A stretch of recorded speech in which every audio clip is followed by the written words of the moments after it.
You're nothing but a charity case. A washed-up woman who sold her dignity for a black card. Derek's voice echoed through the ballroom as 200 faces turned to stare at Elena. She stood frozen, her champagne glass trembling in her hand, while her ex-husband smiled from the stage like a predator, savoring his kill. 15 years of rebuilding herself. 15 years of therapy of learning to breathe again. And he had shattered it all in 30 seconds. She wanted to run. She wanted to disappear. But then the ballroom doors swung open, and Derek's smile died on his face. Comment the city you're watching from so I can see how far this story travels. The invitation had arrived 3 weeks ago. Elena Cross stood in her kitchen, turning the cream-colored envelope over in her hands like it might bite her. Hawthorne University class of 2009, 15-year reunion. The embossed letters caught the morning light mocking her with their elegance. Her hands were shaking. "You don't have to go." Sebastian's voice came from behind her. He leaned against the doorframe, coffee cup in hand, watching her with those steady gray eyes that had learned to read every tremor in her body. "I know," she said. But her voice cracked on the second word. He crossed the kitchen and stood beside her, not touching, just present. That was Sebastian. He never pushed. He never demanded. He simply existed in her space like a lighthouse in a storm, steady and sure. "Tell me what you're thinking," he said. Elena set the invitation down on the marble counter. "I'm thinking that I'm 40 years old. I run a successful art consultancy. I sit on the board of 2 nonprofits. I've traveled to 30 countries." She paused, her throat tightening. "And I'm terrified of a man I divorced 12 years ago." Sebastian didn't tell her she was being ridiculous. He didn't minimize her fear or offer empty reassurances. He simply asked, "What does he still have over you?" The question hit her like a physical blow. She closed her eyes, and suddenly she was 23 again. Standing in their tiny apartment in Chicago, wearing a dress she'd bought at a thrift store because Derek had told her they couldn't afford anything new. He was adjusting his tie in the mirror, preparing for another networking event at his law firm. "You're not wearing that," he'd said, not even looking at her. "It's the nicest thing I own." Exactly my point. He'd finally turned his eyes, doing that slow sweep that always made her feel like she was being appraised and found wanting. "You look like someone's poor cousin. Is that the impression you want to give my colleagues?" She had changed. Of course she had changed. She always changed. Elena opened her eyes. Sebastian was still there, still waiting, patient as stone. "He made me believe I was nothing," she said quietly. "For 8 years, he chipped away at everything I was, until there was nothing left but what he wanted me to be. And even now, even after everything I've accomplished, there's a part of me that still believes him." Sebastian set down his coffee cup.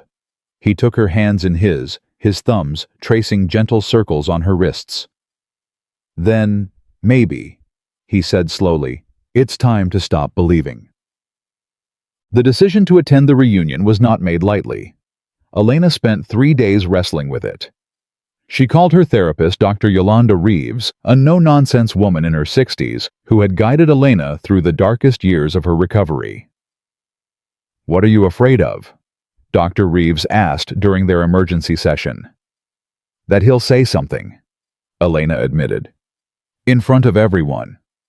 He was always so good at public performance, at making himself look like the hero while making me look small.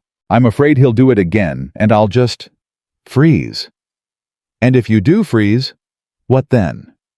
Elena didn't have an answer. "Here's what I know," Dr. Reeves said, leaning forward. "You've spent 12 years rebuilding yourself. You've done the work. You've faced the trauma. You are not the same woman who left that marriage. Then why does the thought of seeing him make me feel like I'm 25 again? Because trauma doesn't care about time. It lives in the body. But Elena, you have something now that you didn't have then." "What?" "A voice." The night of the reunion arrived like a slow-building storm. Elena stood in front of the full-length mirror in their dressing room. The sapphire dress was simple, elegant, chosen specifically because it made her feel strong. Sebastian had helped her pick it out, not because she needed his approval, but because shopping together had become one of their small, precious rituals. She stared at her reflection. At 40, she was no longer the wide-eyed girl Derek had married. Lines had formed around her eyes, markers of laughter and tears and survival. Her dark hair, once kept short because Derek preferred it that way, now fell past her shoulders.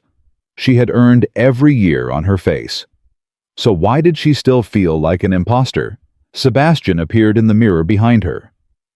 He was already dressed a perfectly tailored charcoal suit that made him look less like a real estate mogul and more like someone from a different world entirely. But his eyes, as always, were focused only on her. "You look like a woman about to walk into battle," he said. "That's because I am." He came up behind her, his hands resting lightly on her shoulders. "I have the Tokyo call at 7. It might run until 9. But the moment it's done, I'm coming straight there." "You don't have to." "Elena." His voice was firm but gentle. "I know I don't have to. I want to. But more importantly, I want you to know that you don't need me there. Whatever happens in that room before I arrive, you can handle it. You've handled worse." She met his eyes in the mirror. "What if I can't?" "Then you'll survive it anyway. That's what you do. That's who you are." He pressed a kiss to the top of her head, and for a moment she let herself lean back into his solid warmth. "I love you," she said. "I know. Now go show them who Elena Cross really is." The Hawthorne Club was everything Elena remembered and everything she had tried to forget. The grand ballroom was draped in the university's colors, blue and gold banners hanging from the vaulted ceiling. Crystal chandeliers cast warm light over tables laden with hors d'oeuvres and champagne. A jazz quartet played softly in the corner, the music mingling with the hum of conversation and laughter. It was elegant. It was sophisticated. It was a room full of ghosts. Elena paused in the doorway, her heart hammering against her ribs. She scanned the crowd, recognizing faces that had aged alongside her own. There was Marcus Webb, who had sat next to her in art history, now visibly bald and wearing the satisfied expression of a successful orthodontist. There was Priya Sharma, former editor of the school paper, holding court near the bar, with the same commanding presence she'd had at 20. And there in the center of the room, surrounded by a cluster of admirers, was Derek. Elena's stomach dropped. He hadn't changed much. The same sandy hair, now artfully styled to hide the receding hairline. The same athletic build maintained through what she knew was an obsessive gym routine. The same smile, bright and practiced, the smile of a man who had never met a room he couldn't charm. He was holding a glass of scotch, gesturing expansively as he spoke. His audience laughed at something he said, and Elena watched him absorb their approval like oxygen. "Elena, oh my God, you came." The voice cut through her paralysis. Angela Torres, her college roommate and lifelong best friend, materialized beside her, pulling her into a fierce hug. "Angie." Elena held on tight, letting her friend's familiar warmth ground her. Angela pulled back, holding Elena at arm's length. "Let me look at you. God, you're gorgeous. That dress is incredible. You look like you're about to accept an award or destroy someone's life, possibly both." Elena managed a weak laugh. "I'm going for the latter." Angela's expression softened. "He's here. I saw him." "I know." "You okay?" Elena considered the question seriously. "Ask me again in 2 hours." "Fair enough." Angela linked her arm through Elena's. "Come on. Let's get you a drink and find some actually decent people to talk to. There's a whole corner of us who always thought Derek was an insufferable ass." For the first hour, Elena managed to exist in a fragile bubble of normalcy. Angela introduced her to a small group of old friends who had gathered near the windows. There was Tom Chen, now a pediatric surgeon in Seattle, and his husband Marcus. There was Rachel Kim, who ran a boutique publishing house in Brooklyn. These were the people who had seen through Derek's charm even back then, who had tried to warn Elena in subtle ways she hadn't been ready to hear. They talked about careers and families, about the absurdity of getting older. No one mentioned Derek. No one asked about her divorce. They simply treated her like what she was, a successful, interesting woman with a life worth discussing. Elena felt the knot in her stomach begin to loosen. Maybe this would be okay. Maybe Derek would stay in his corner, and she would stay in hers, and they would orbit the same room without ever colliding. It was a foolish hope. She felt him before she saw him, a shift in the air, a prickling at the back of her neck. She turned, and there he was, cutting through the crowd toward her with the purposeful stride of a predator who had spotted wounded prey. Elena. He stopped in front of her close enough that she could smell his cologne. The same brand. After all these years, the same brand. I almost didn't recognize you. His eyes did that familiar sweep, traveling slowly down her body and back up. It was a look designed to assess and dismiss simultaneously, to make her feel like an object being evaluated. Derek. She was proud of how steady her voice sounded. You look different. He tilted his head, studying her with theatrical concern. More tired than I remember.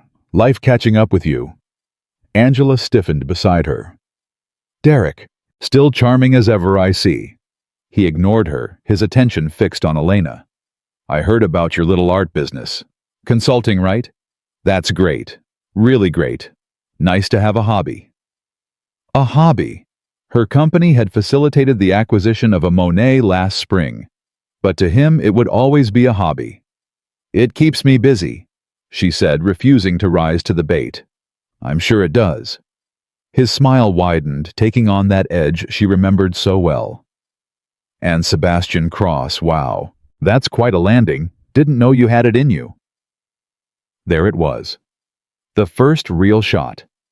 Delivered with a smile wrapped in the guise of a compliment, but unmistakably an accusation. We've been married 4 years, Elena said. We're very happy. I'm sure you are. That's the thing about money, isn't it? It makes everything so much easier. He leaned in slightly, lowering his voice to a confidential whisper that was still loud enough for her friends to hear. Between us, I always worried about you after our split. You seemed so lost. I'm glad you found someone to take care of you. The words were like acid burning through her carefully constructed composure. He was rewriting their history, painting her as helpless as someone who needed to be saved. He was erasing the 8 years she had spent supporting his dreams at the expense of her own. I take care of myself, Derek. Of course you do. His tone suggested the opposite. Well, I should get back.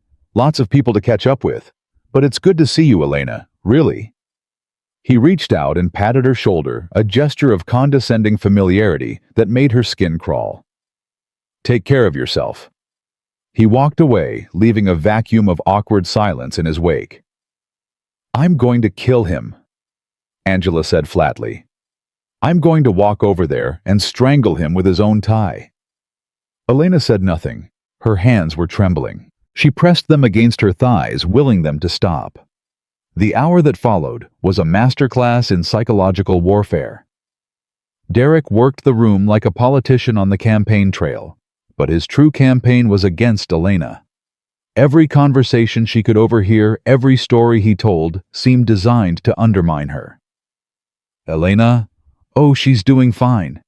You know, consulting or something. She always did like pretty pictures. Laughter. The divorce was hard, but I think she's landed on her feet. Married some billionaire now. I guess that's one way to solve your problems. More laughter. I don't blame her, honestly. After everything we went through, she deserved to find someone stable. She was always a bit fragile.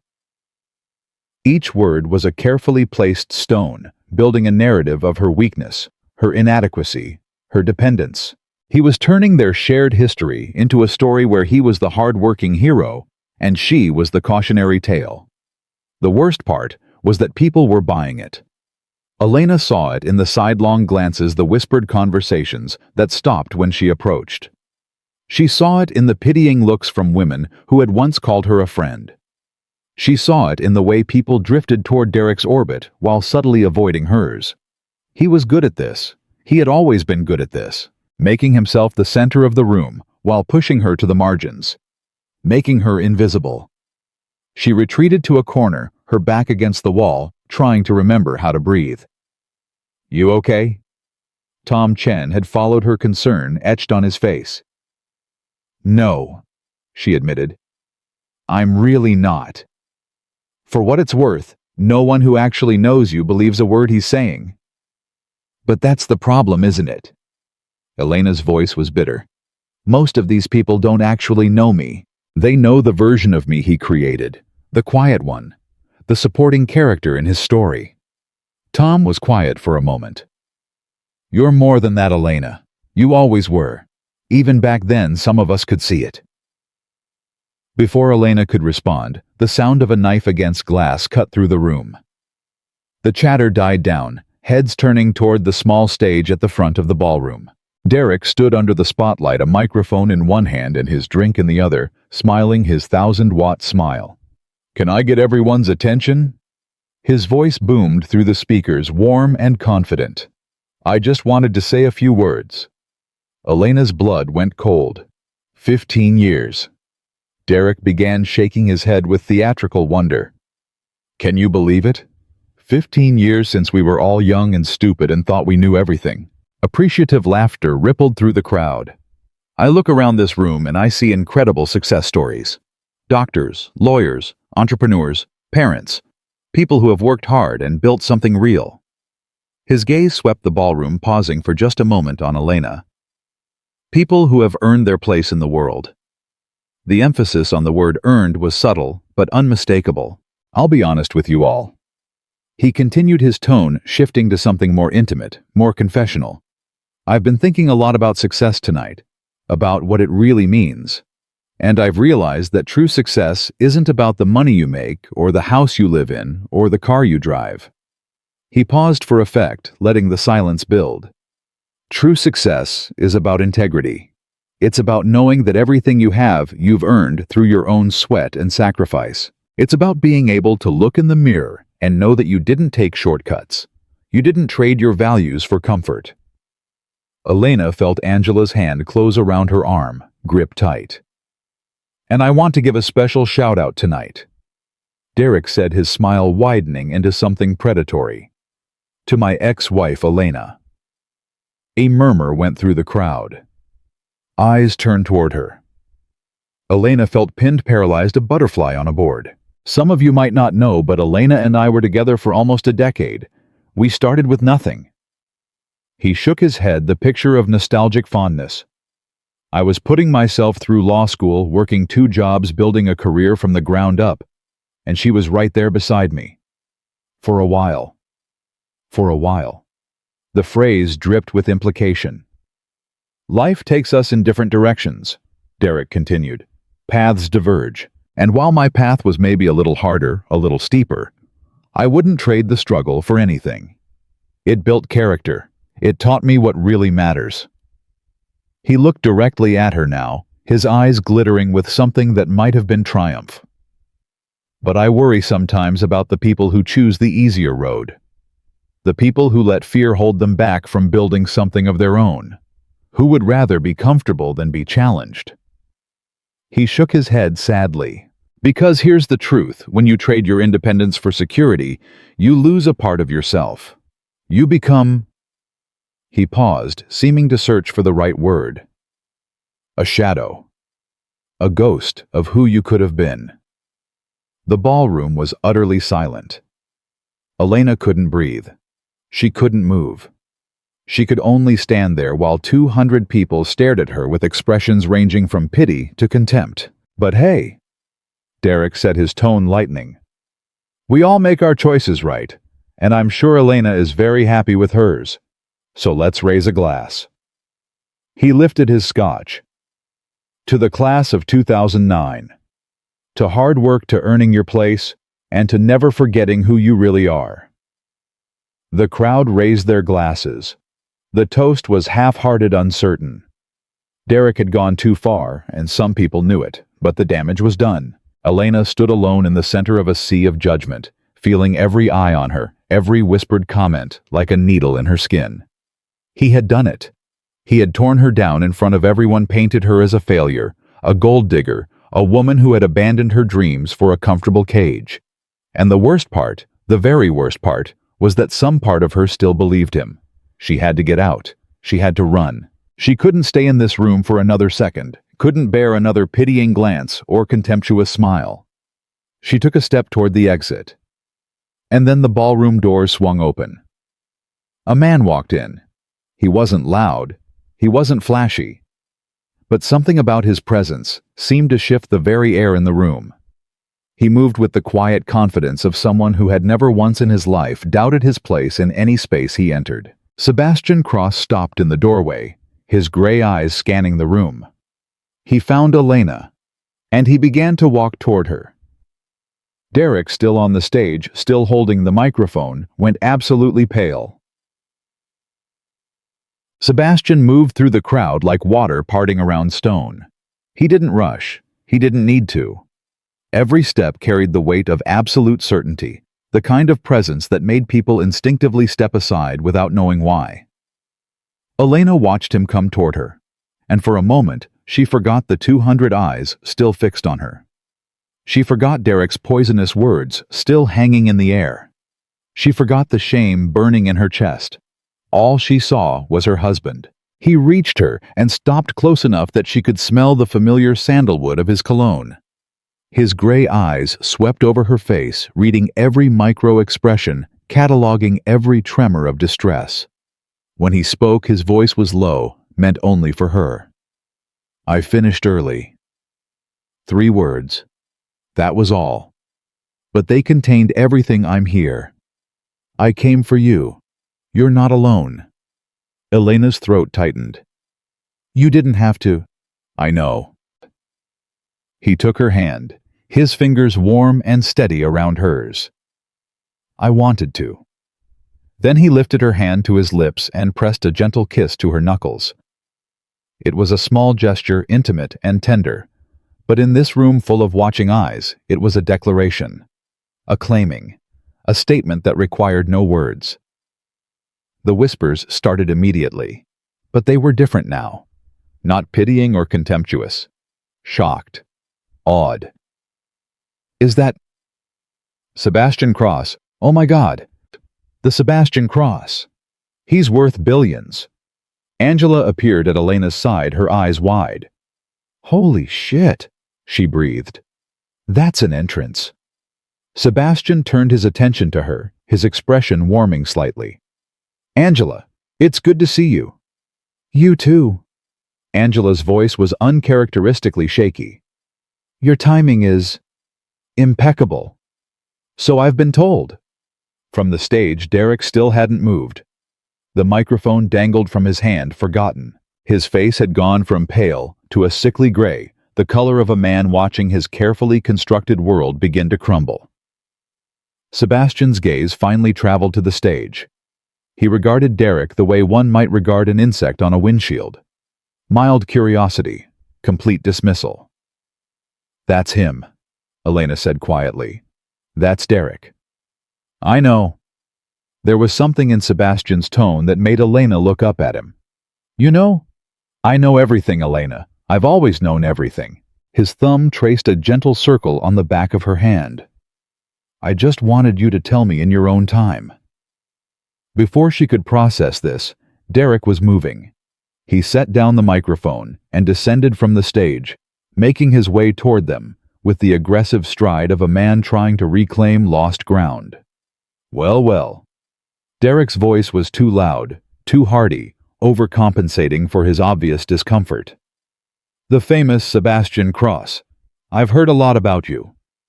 Sebastian said nothing. He simply looked at Derek, his expression unreadable. The silence stretched. 5 seconds. 10. Derek's smile began to falter. "I'm Derek Reynolds." He stuck out his hand. "Elena's ex-husband. We should have met years ago." Sebastian looked down at the offered hand. Then he looked back up at Derek's face. He did not shake it. "An introduction isn't necessary." Sebastian said, his voice quiet, but carrying clearly in the hushed ballroom. "I know exactly who you are." Derek's hand hung in the air for an excruciating moment before he let it drop. A flush of humiliation crept up his neck, visible even under the warm lighting. Right. Derek forced a laugh. Of course. Elena must have told you all about me. Elena has told me many things, Sebastian agreed. But I've also done my own research. I find it's important to understand the context of the people who matter to my wife. The word context landed like a slap. Derek's jaw tightened.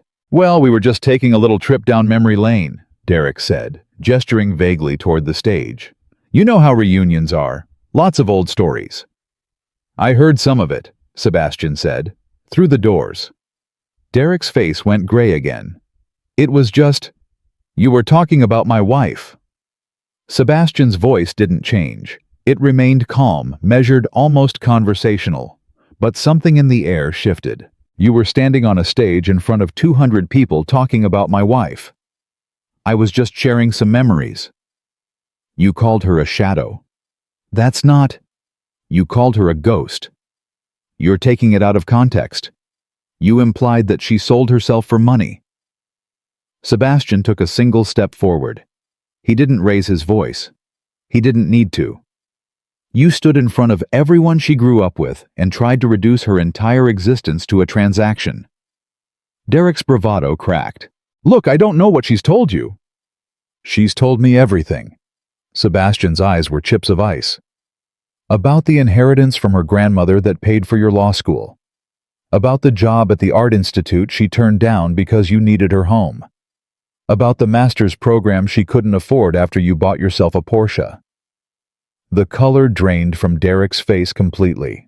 She told me about the years of being told she wasn't smart enough, wasn't ambitious enough, wasn't good enough. About being convinced that her dreams were childish hobbies that didn't matter. Sebastian's voice dropped lower. She told me about looking in the mirror and not recognizing herself, because you had spent 8 years erasing everything she was. That's her version, Derek sputtered. There are two sides. There are facts. Sebastian cut him off. Bank records, emails, employment offers that were declined. These things don't have two sides. They simply are. Elena stared at her husband. She had told him these things, yes, in quiet moments over the years, but she had never imagined he had verified them, that he had cared enough to understand not just her pain, but the evidence of it. I didn't come here to make a scene, Sebastian continued. I came here because my wife asked me to be here. But since I've arrived, I want to make one thing very clear. He stepped closer to Derek. Close enough that his next words were meant only for the three of them, though in the deathly silence of the room they carried further. You had her for 8 years.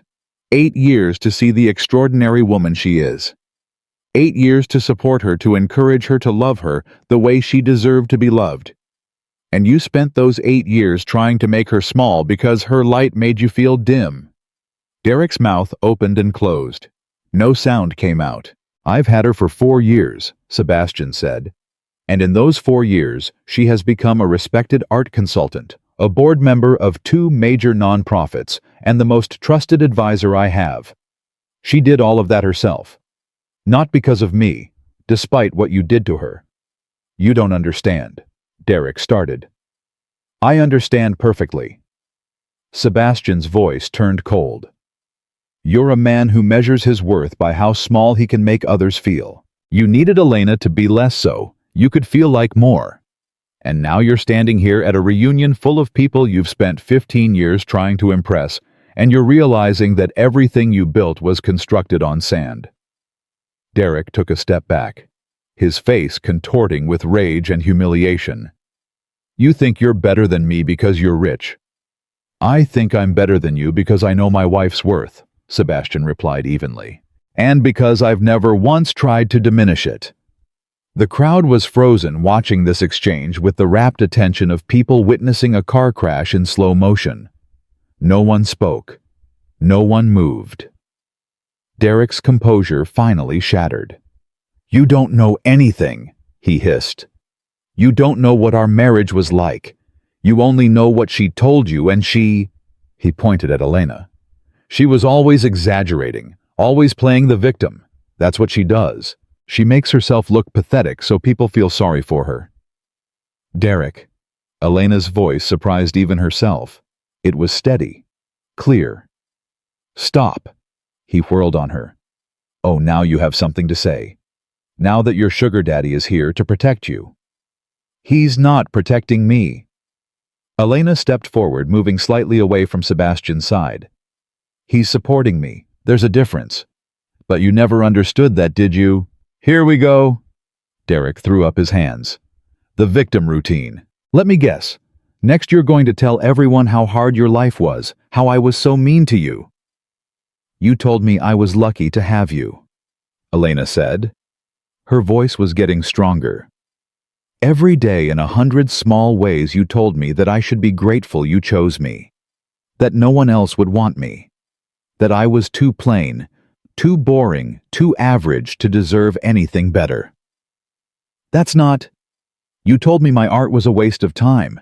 You told me my dreams were childish. When I got accepted to the master's program, you took me to dinner and spent the whole meal explaining why it wasn't practical, why we couldn't afford it, why I would probably fail anyway.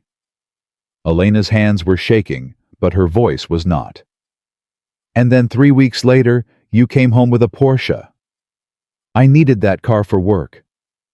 You needed that car for your ego, Elena shot back.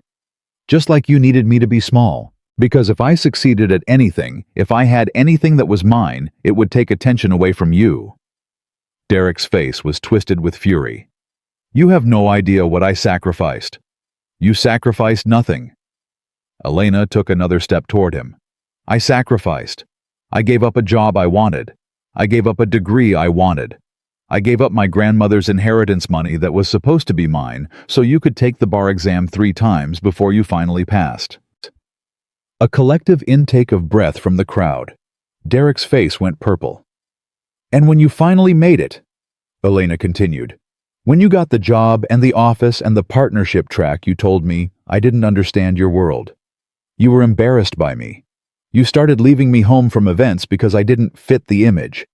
And when I finally got up the courage to leave, you told everyone it was because I couldn't handle being a lawyer's wife.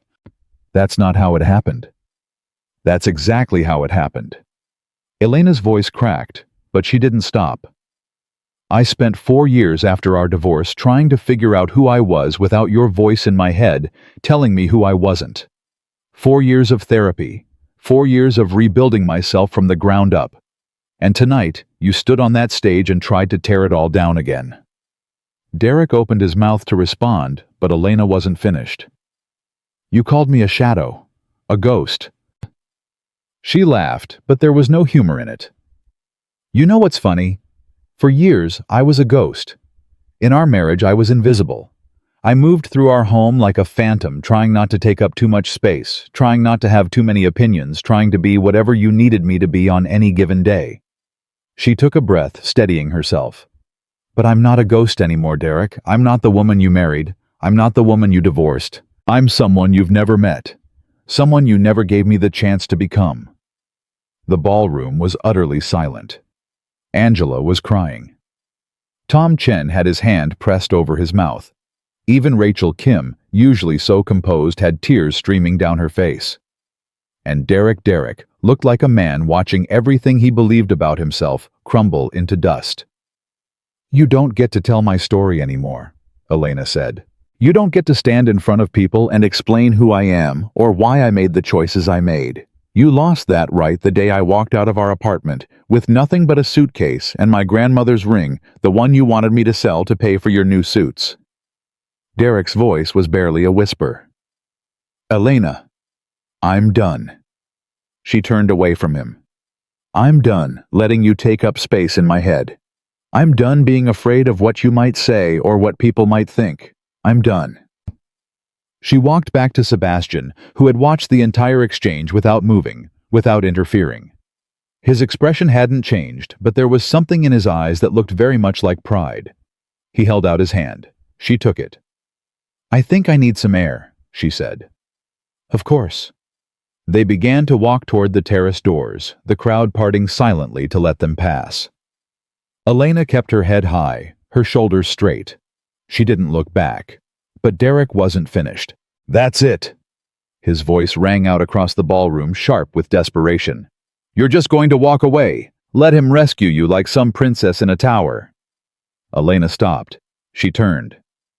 He's not rescuing me, Derek. Her voice was calm now, eerily calm. He's walking beside me. That's what partners do, but you wouldn't know anything about that. Partners. Derek laughed an ugly sound. Please, you really think a man like Sebastian Cross married you for partnership? Look at you. Look at him. You're a project to him, a charity case, something to fix. Derek. Sebastian's voice cut through like a blade. That's enough. No, it's not enough. Derek was spiraling now, his carefully maintained facade completely disintegrated. Everyone here needs to know the truth. She's nothing. She was nothing when I married her, and she's nothing now. The only difference is, now she's nothing with a nice house and a designer dress. You need to stop, Angela said, stepping forward. You're embarrassing yourself. Stay out of this, Angela. Derek waved her away like an annoying insect. This is between me and my wife. Ex-wife, Elena corrected. And it's not between us. It stopped being between us 12 years ago. This, she gestured at his reddened face, his clenched fists. This is between you and whatever demon is eating you alive. I'm not part of it anymore. You think you're so much better than me now? Derek took a step toward her. Sebastian moved slightly, positioning himself between them, but Elena put her hand on his arm. I've got this, she said quietly. Sebastian hesitated, then stepped back. His trust in her was absolute. Elena faced Derek directly. I don't think I'm better than you, Derek. I don't think about you at all. That's what really bothers you, isn't it? Not that I left. Not that I moved on. But that I stopped caring. Derek's face twisted. You didn't stop caring. You couldn't wait to come here and show off your billionaire husband to rub everyone's faces in it. I didn't want to come tonight. Elena interrupted. I was terrified of coming tonight. Because some small part of me was still afraid of you. Still afraid of what you might say, how you might make me feel. But you know what I realized standing here listening to you? She stepped closer, her eyes locked on his. You have no power over me. You never did. The only power you ever had was the power I gave you. The power to define me. The power to tell me who I was. And I'm taking that power back. Derek's mouth opened and closed. For once he had nothing to say. You're a sad small man, Derek Reynolds. Elena's voice was almost gentle.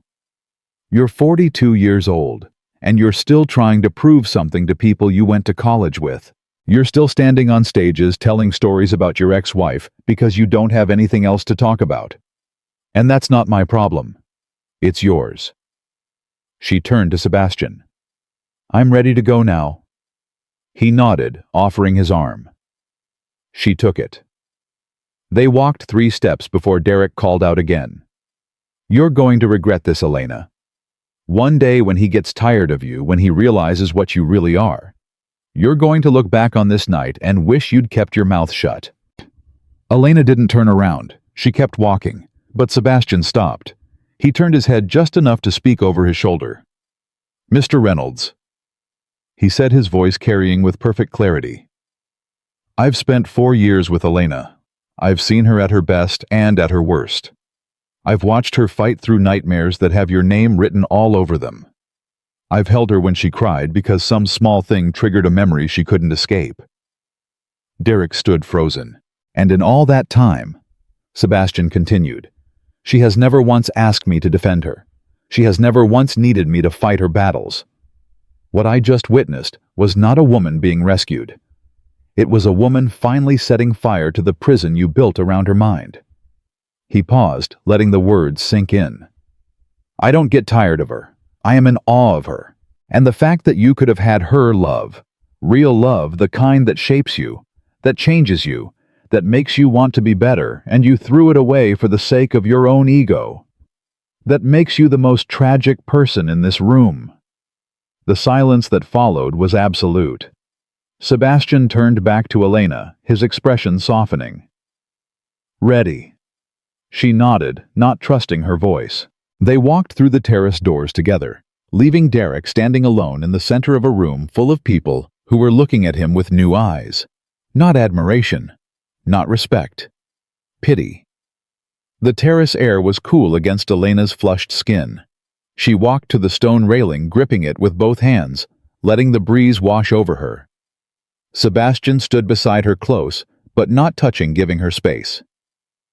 That was... Elena started, then laughed shakily. I don't know what that was.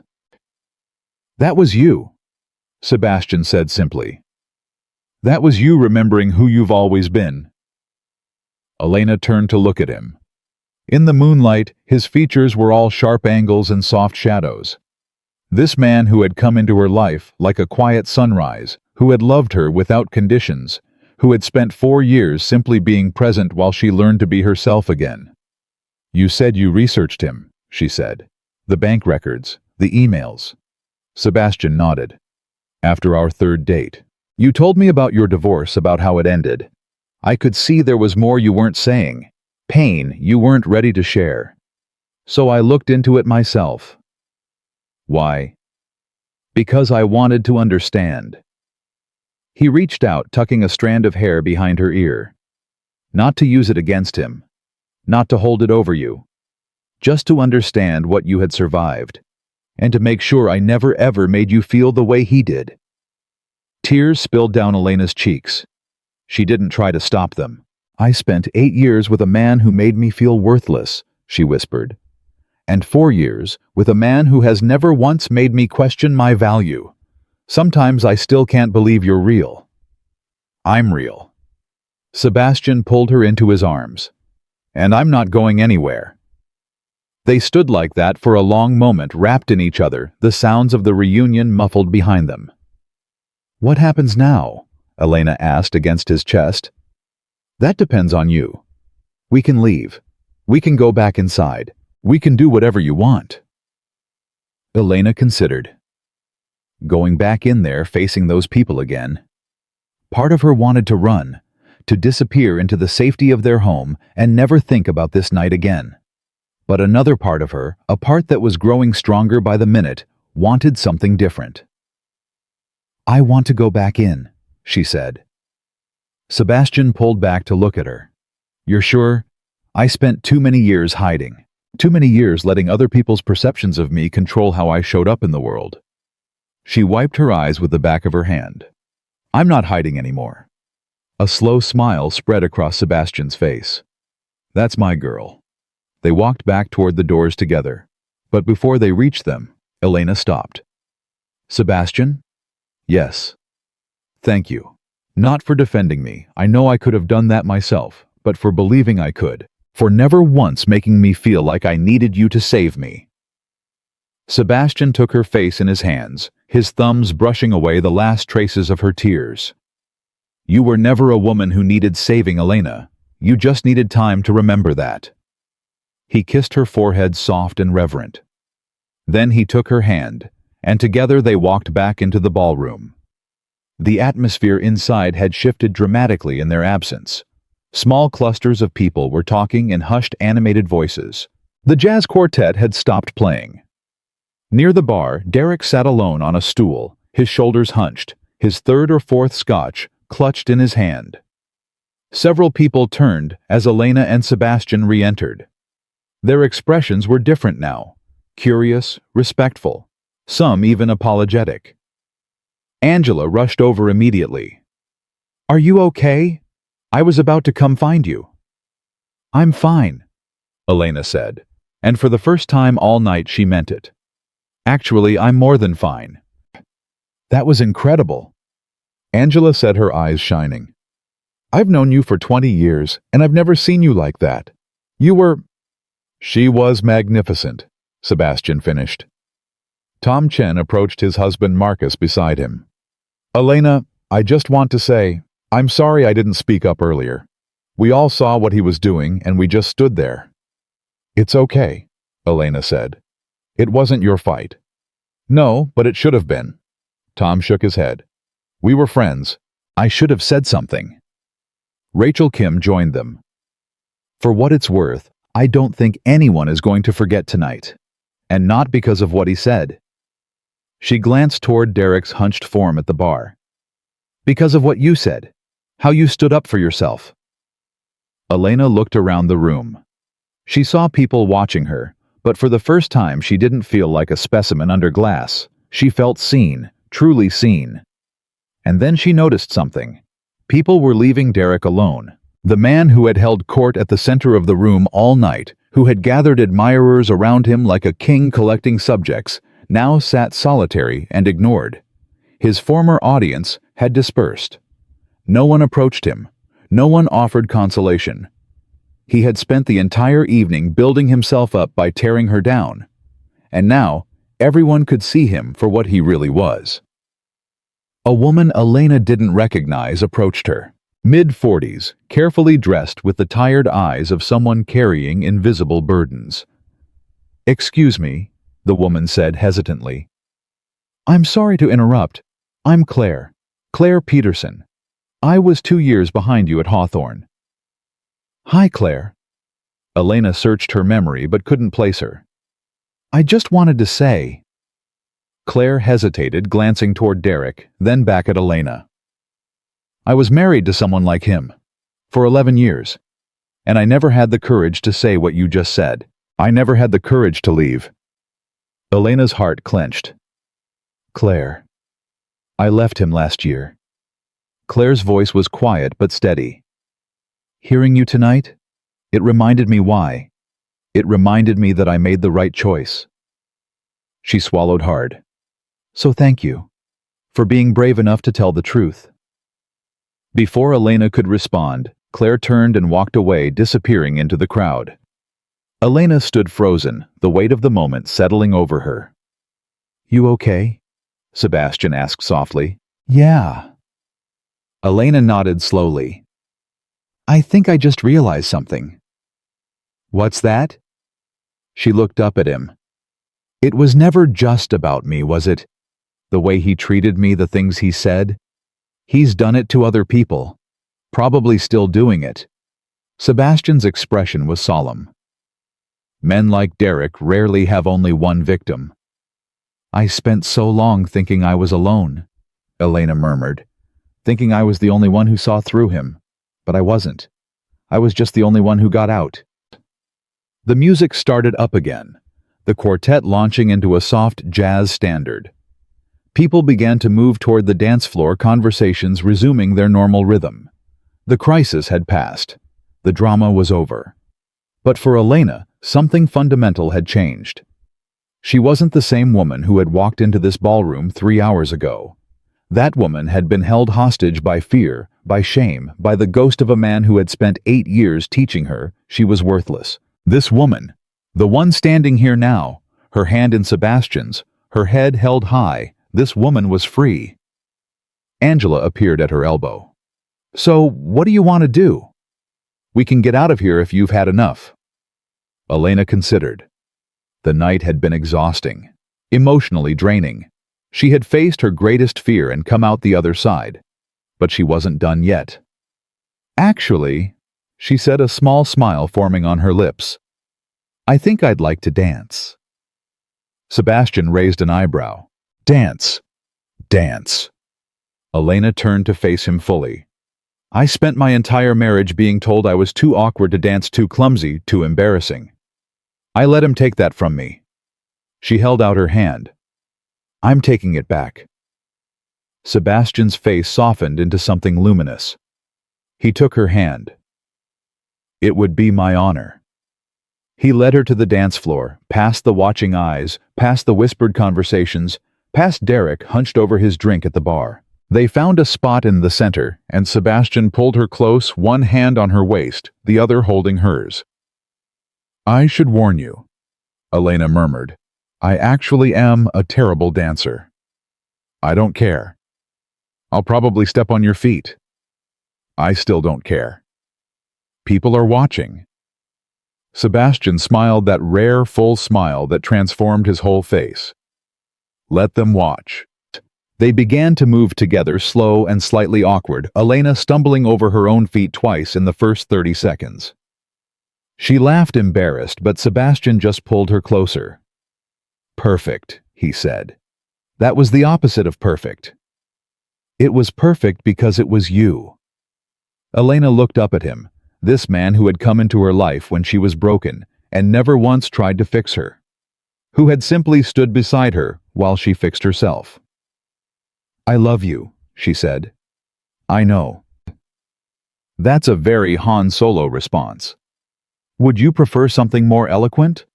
No. She leaned her head against his chest. That was perfect. They swayed together as the song played on two people wrapped in their own private bubble of peace amidst the chaos of the evening. And across the room, Derek Reynolds watched them dance. He watched the woman he had spent 8 years diminishing move with grace and joy in the arms of another man. He watched her laugh, her whole face lighting up in a way it never had during their marriage. He watched her shine. And for the first time, perhaps in his entire life, Derek Reynolds began to understand what he had lost. Not a possession, not a prize, not a supporting character in his story. A woman, a whole, complete, extraordinary woman. And he had let her go. He ordered another drink. The bartender hesitated. Sir, maybe you've had enough. Just pour it. The bartender poured. Derek drank. And the dance went on. The dance ended, but the night was far from over. Elena and Sebastian stepped off the dance floor, her cheeks flushed with something she hadn't felt in years. Joy. Pure, uncomplicated joy. Angela met them with fresh glasses of sparkling water, her face beaming. That was beautiful, Angela said. I mean it. Watching you two out there, it gives me hope for humanity. Elena laughed. That might be a slight exaggeration. It's not. Angela's expression turned serious. I've known you since we were 5 years old. I watched you shrink for 8 years with Derek. I watched you almost disappear. And tonight, she shook her head, tears glistening. Tonight I saw my friend come back. Before Elena could respond, a commotion near the bar drew everyone's attention. Derek had stood up from his stool. He was swaying slightly, his face red and blotchy from too much scotch. His tie was loosened, his perfect hair disheveled. He looked like a man coming apart at the seams. Everyone. His voice boomed across the ballroom, silencing conversations mid-sentence. Everyone, I have something to say. Sebastian's hand found Elena's. We can leave, he murmured. Right now. No. Elena squared her shoulders. I'm not running from him. Not anymore. Derek stumbled toward the center of the room, grabbing a champagne flute from a passing waiter and clinking it aggressively with his ring. I think we all deserve to hear the real story, he slurred. Not the fairy tale version, not the sob story Elena just performed for everyone. The truth. Tom Chen stepped forward. Derek, maybe you should... Sit down, Tom. Derek waved him off. Nobody asked you. This is between me and my wife. Ex-wife. Several voices corrected simultaneously. Derek's face contorted. You know what, fine. Ex-wife. The ex-wife who took everything from me and then has the audacity to stand here and play the victim. Elena felt Sebastian tense beside her. She squeezed his hand gently, a silent request.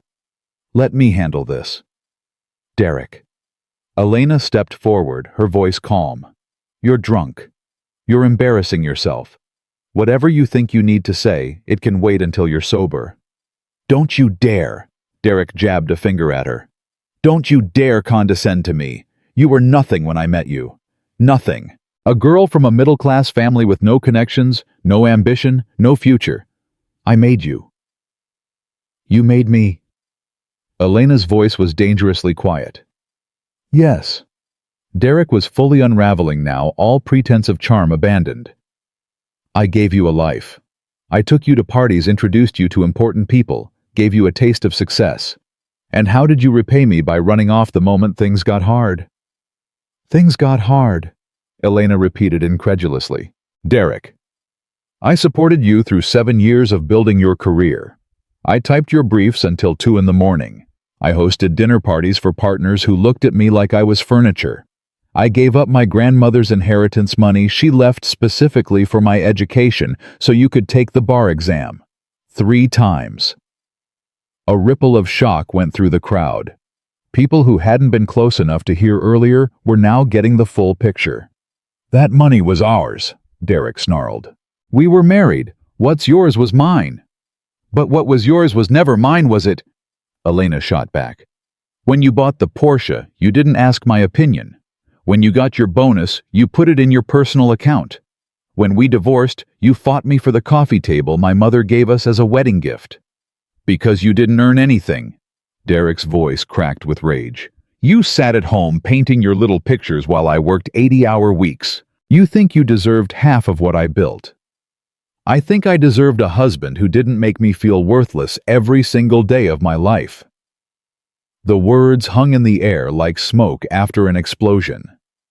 Derek's face went through a series of contortions, anger, shame, and something that might have been guilt before it was swallowed by more anger. Worthless, he spat. You want to talk about worthless? Let's talk about the woman who couldn't give me children. Let's talk about the fertility treatments that failed 3 times because your body... That's enough. Sebastian's voice cut through the room like a blade. He hadn't moved, hadn't raised his voice, but the authority in his tone stopped Derek mid-sentence. You can attack her choices, Sebastian continued, each word measured and precise. You can attack her character.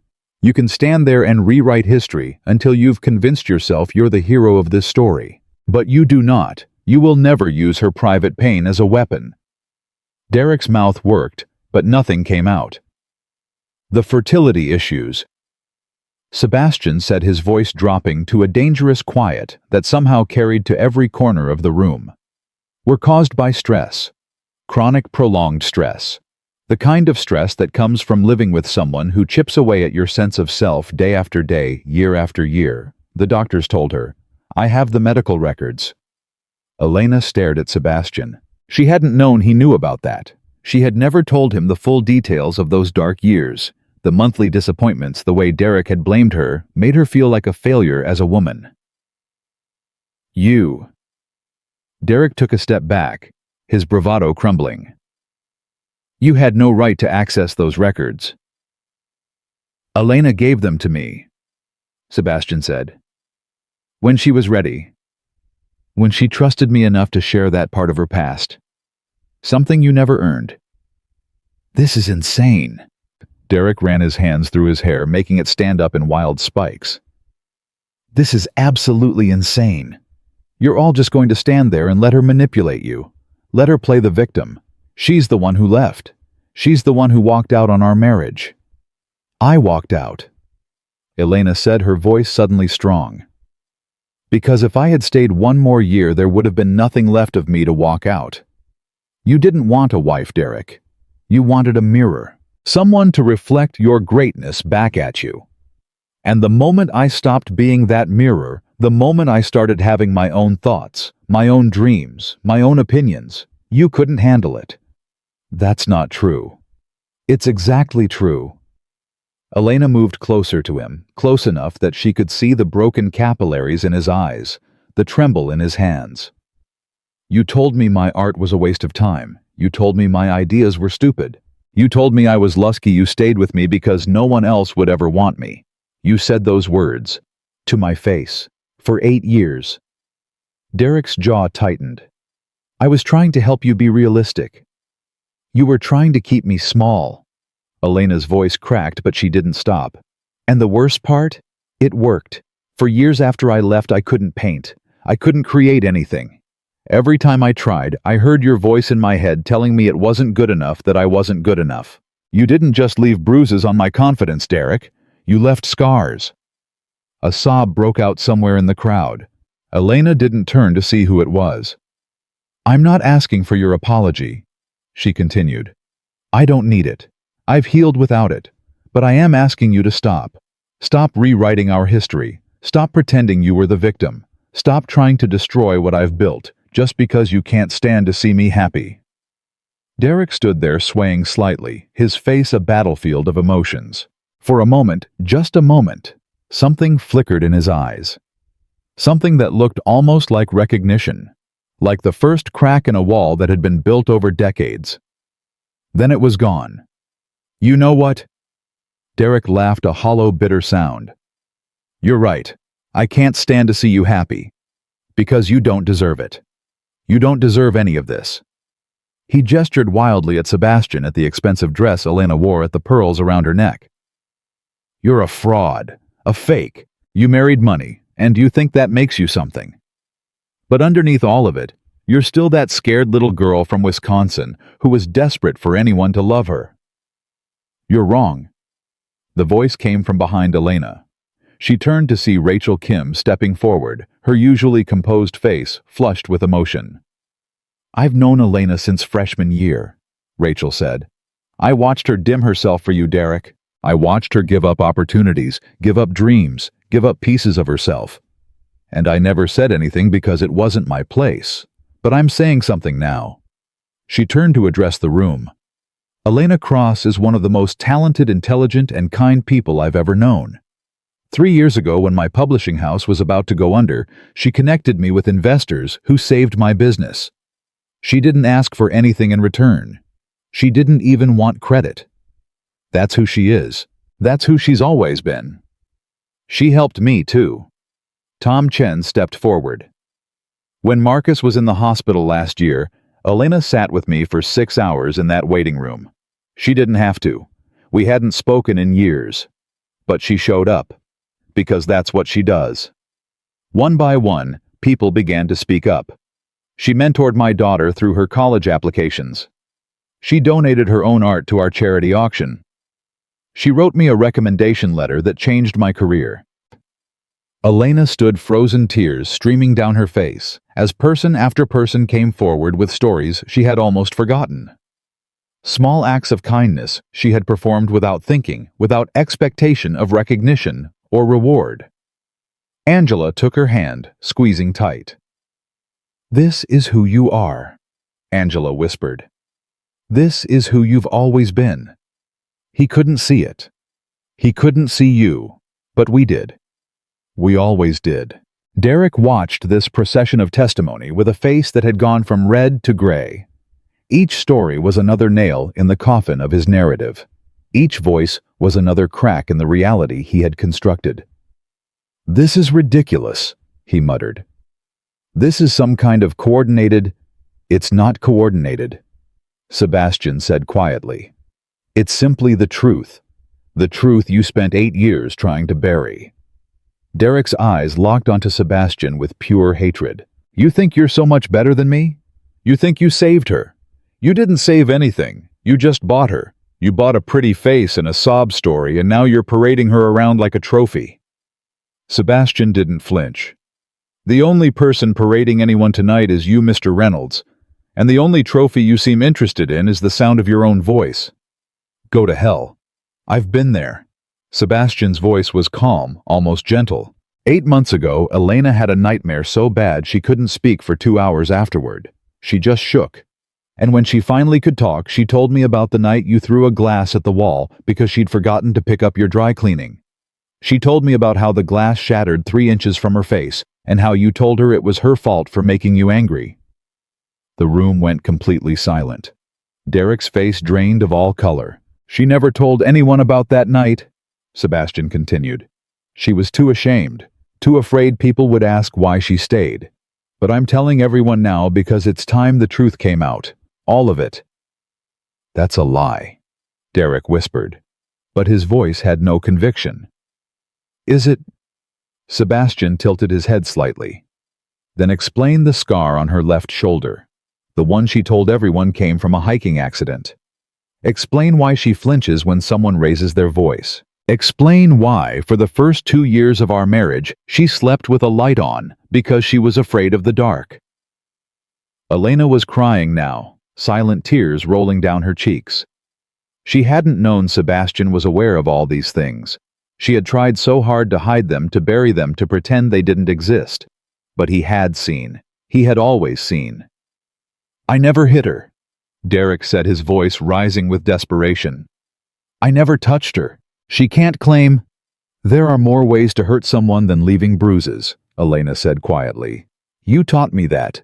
Every day for 8 years, you taught me exactly how much damage you can do without ever raising your hand.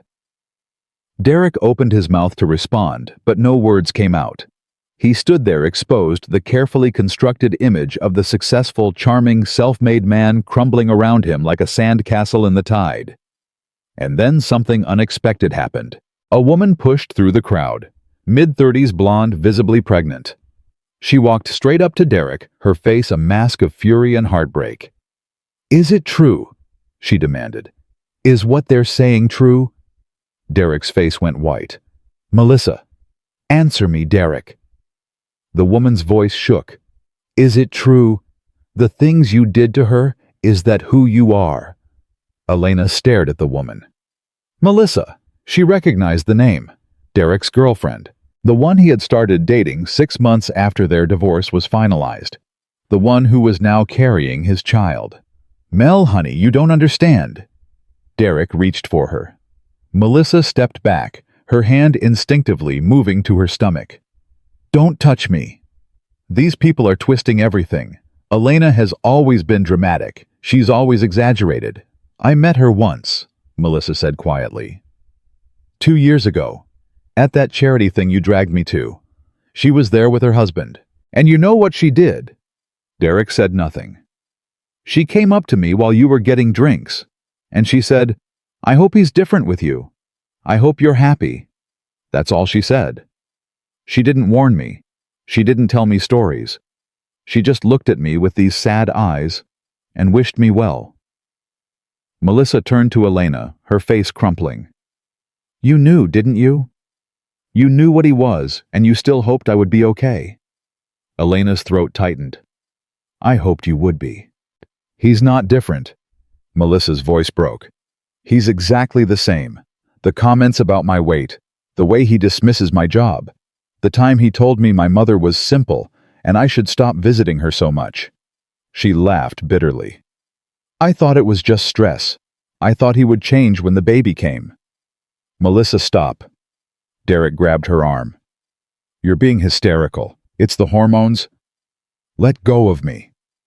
Melissa wrenched her arm free. "I'm not being hysterical. For the first time in 3 years, I'm seeing clearly." She looked around the room, at all the watching faces, then back at Derek. "I'm leaving," she said. "Tonight.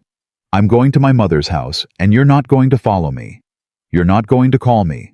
You're not going to send me flowers or make promises you can't keep." "You can't." Derek's voice cracked. "The baby?" "The baby will have a mother who loves herself enough to show her daughter what a healthy relationship looks like." Melissa's hand rested on her stomach. "That's more than you ever gave me." She turned and walked toward the exit. The crowd parted for her, silent and respectful. Derek watched her go, his face a mask of disbelief and dawning horror. Everything he had built, his reputation, his relationship, his future, was walking out the door. "Melissa!" He started after her. "Melissa, wait." But Tom Chen stepped into his path. Then Marcus. Then 2 other men Elena didn't recognize. "Let her go, Derek," Tom said firmly. "You've done enough damage tonight." Derek looked around wildly, searching for an ally, a sympathetic face, anyone who might take his side. He found no one. The room that had been his kingdom 3 hours ago was now a wall of judgment. "This is insane," he muttered. "This is absolutely insane. You're all going to believe some sob story over—" "It's not a sob story," Rachel Kim said. "It's the truth. And we all should have listened a long time ago." Derek's eyes landed on Elena. For a long moment, they just stared at each other. The man she had married at 22 and the woman she had become at 40. Strangers now. Maybe they had always been strangers. "You did this," Derek said, his voice hollow. "You destroyed everything." Elena shook her head slowly. "No, Derek. I didn't destroy anything. I just stopped letting you hide." Something broke behind his eyes. Not dramatically, not visibly, but Elena saw it. The moment when the last of his defenses crumbled. The moment when he finally saw himself the way everyone else was seeing him. It wasn't satisfying. It wasn't triumphant. It was just sad. Derek Reynolds, the man who had dominated her 20s and haunted her 30s, stood alone in the middle of a room full of people who finally saw him for what he was. A small man in an expensive suit drowning in his own reflection. He turned and walked toward the exit. No one stopped him. No one called after him. He simply left, shoulders hunched, head down, a shadow of the man who had commanded the stage just hours before. The ballroom doors closed behind him with a soft click. And just like that, it was over. Angela let out a breath she seemed to have been holding for an hour. Holy shit. Yeah, Elena agreed quietly. Holy shit. Sebastian was at her side immediately, his hand finding the small of her back. How are you feeling? Elena considered the question seriously. She waited for the vindication, the triumph, the surge of victory she had expected to feel. Instead, she felt something quieter, lighter. Free, she said finally. I feel free. Tom Chen approached, his expression apologetic. Elena, I'm so sorry. I should have said something years ago. We all should have. It's okay, Elena said, and meant it. You're saying something now. What you did tonight. He shook his head in wonder. That took incredible courage. It took 12 years of therapy, Elena corrected with a small smile, and a really good support system. She looked up at Sebastian, who was watching her with that steady, unwavering gaze she had come to depend on. The look that said without words, I see you. I believe in you. I'm not going anywhere. I think I'd like to sit down, she said. My legs are shaking. Sebastian guided her to a nearby chair, Angela flanking her other side. People began to approach, offering condolences and congratulations in equal measure. Rachel brought her a glass of water. Tom's husband Marcus offered his jacket when he noticed her shivering. For the first time in as long as she could remember, Elena felt surrounded. Not judged, not pitied, just surrounded by people who cared. And somewhere out there in the night, Derek Reynolds was driving home alone, finally forced to confront the ruins of everything he had built on a foundation of cruelty and lies. Elena didn't feel sorry for him, but she didn't feel hatred either. She felt nothing at all, and that she realized was the greatest freedom of all.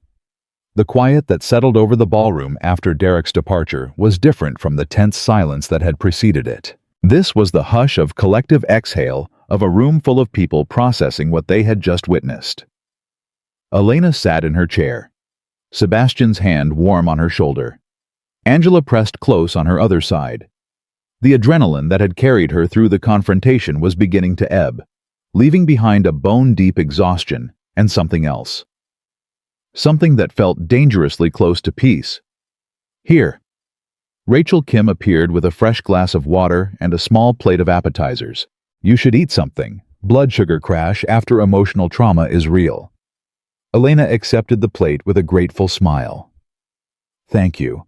For everything you said earlier. You didn't have to. Yes, I did. Rachel sat down across from her. I've been carrying guilt about this for 15 years. Watching what he did to you and never speaking up. Tonight was long overdue. We all feel that way, Tom Chen added, pulling up a chair. His husband Marcus stood behind him, one hand resting on Tom's shoulder in a gesture of quiet support. We saw the signs. The way you got quieter and quieter every year. The way you stopped laughing. But we told ourselves it wasn't our business. It wasn't your fault, Elena said. He was very good at making everything look normal. At making me question my own reality. Gaslighting, Angela said flatly. That's what it's called. And he was a master at it. Sebastian had been quiet, letting Elena's friends surround her with their support. But now, he spoke, his voice thoughtful. The most insidious abuse is the kind that leaves no visible marks. It makes the victim doubt themselves, question their own perceptions. By the time they realize what's happening, they've often internalized the abuser's narrative so completely that they can't see a way out. Elena looked up at him. You've been reading about this. I've been learning, Sebastian corrected gently. Ever since you told me about your past, I wanted to understand what you survived, not just the events, but the psychology behind them. Why? The question came from Marcus, genuine curiosity in his voice. Sebastian's answer was simple. Because she's my wife. Because understanding her past helps me support her present. And because I never want to accidentally do anything that might trigger those old wounds. Angela's eyes welled up. God, where do they make men like you? Is there a factory somewhere? Can we get directions?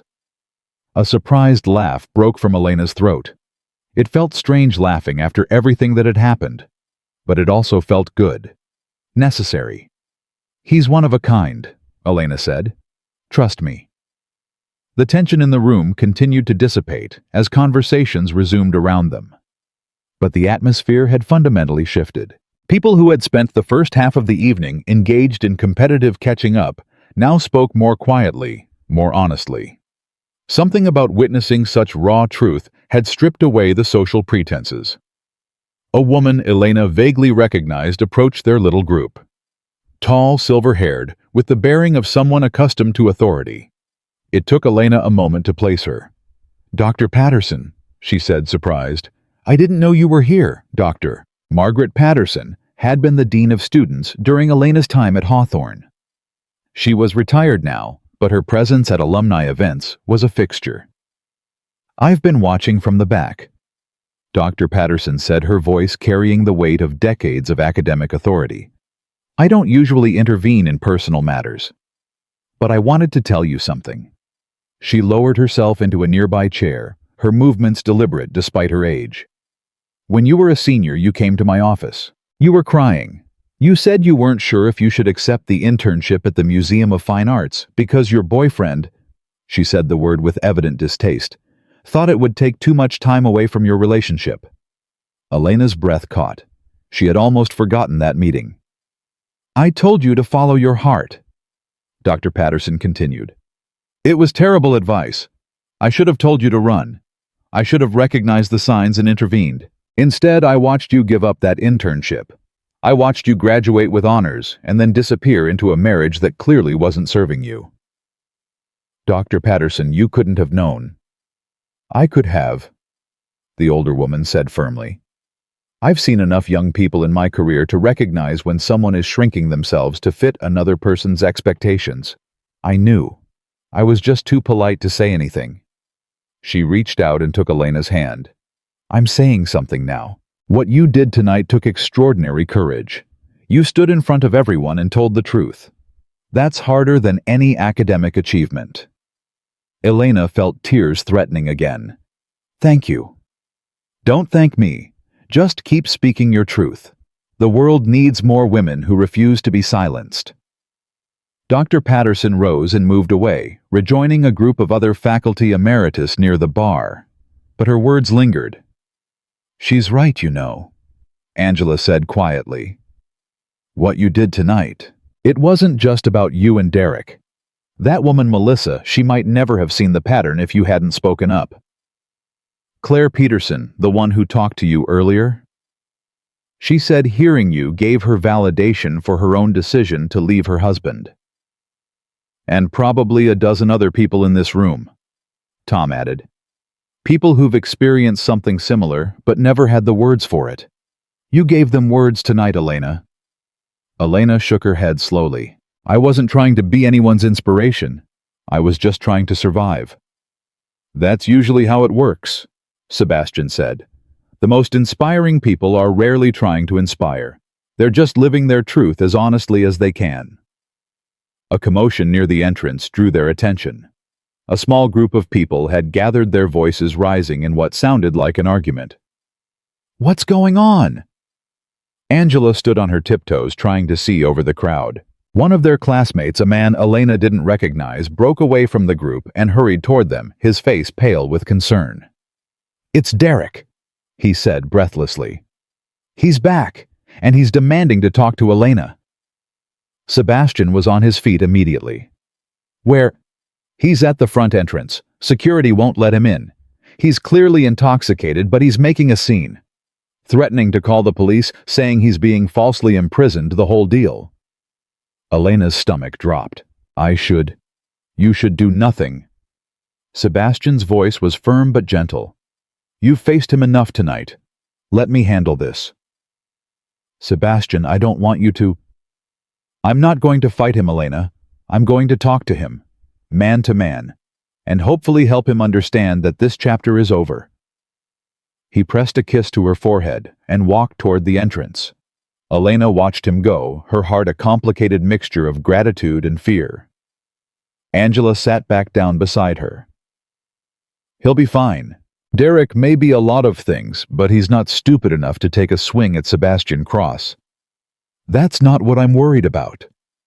Elena clasped her hands together to stop them from shaking. I'm worried about what Derek might say. What new poison he might try to spread. Then let's go watch, Rachel suggested. Not to interfere, just to witness. Whatever he says, whatever Sebastian says, we'll all hear it together. Elena hesitated, then nodded. They made their way toward the entrance, a small procession of support that grew as other classmates noticed and followed. By the time they reached the front lobby, a small crowd had gathered at a respectful distance. Through the glass doors, Elena could see Derek pacing on the front steps, his movements jerky and erratic. 2 security guards stood between him and the entrance, their postures alert but non-aggressive. Sebastian pushed through the doors and stepped outside. Derek whirled to face him. You're the one who ruined everything. I didn't ruin anything, Mr. Reynolds. Sebastian's voice carried clearly through the glass. I simply provided a contrast. What people chose to see after that was up to them. She was supposed to be humiliated, Derek snarled. She was supposed to finally understand what she threw away when she left me. Instead, he gestured wildly at the building behind Sebastian. Instead, they're all in there treating her like some kind of hero. Perhaps because she is one. Derek laughed bitterly. A hero? She's a coward. She ran away from our marriage instead of fighting for it. She took the easy way out. You call 12 years of rebuilding herself from nothing the easy way out. Sebastian's tone hardened. You call daily therapy sessions easy. You call learning to trust again, learning to believe in herself again, learning to create art again after you convinced her she had no talent. You call that easy. Derek had no answer. Let me tell you something about Elena, Sebastian continued. When I met her, she couldn't accept a compliment. If I told her she looked beautiful, she would argue with me. If I praised her work, she would list everything that was wrong with it. It took 2 years before she could hear something positive about herself without immediately contradicting it. He took a step closer to Derek, his voice dropping, but still audible. That's what you did to her. You didn't just divorce her, you spent 8 years teaching her she was worthless. And it took her 12 years to unlearn those lessons. 12 years to undo the damage you caused.